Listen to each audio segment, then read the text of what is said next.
আচ্ছা,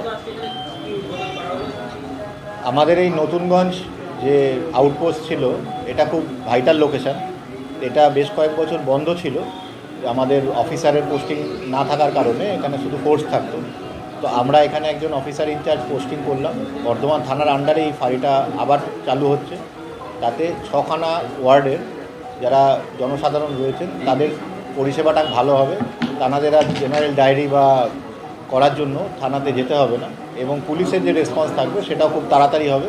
এখান থেকে এনএইচ বা যেখানে জায়গা দরকার আমাদের ঝট করে, আমাদের যে পুলিশ ফোর্স থাকছে তারা ঝট করে ওটা অ্যাটেন্ড করতে পারবে।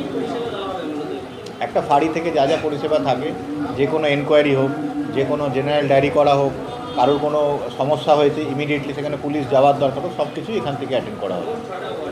মোট 6টা ওয়ার্ড।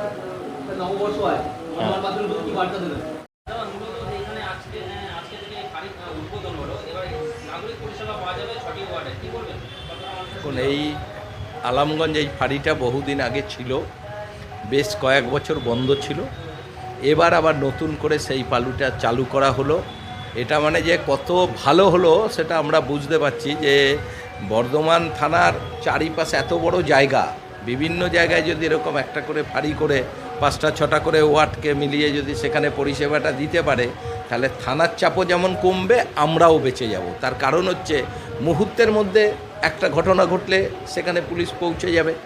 আর এটা তো একসময় ছিল, সেটা বন্ধ ছিল, আবার আমাদের এসপি সাহেব নতুন করে এটা চালু করলেন। এটা খুবই ভালো হলো, দারুণ পরিষেবা, মানুষের খুবই ভালো হবে, মানুষের পরিষেবা এখান থেকে খুব ভালো হবে।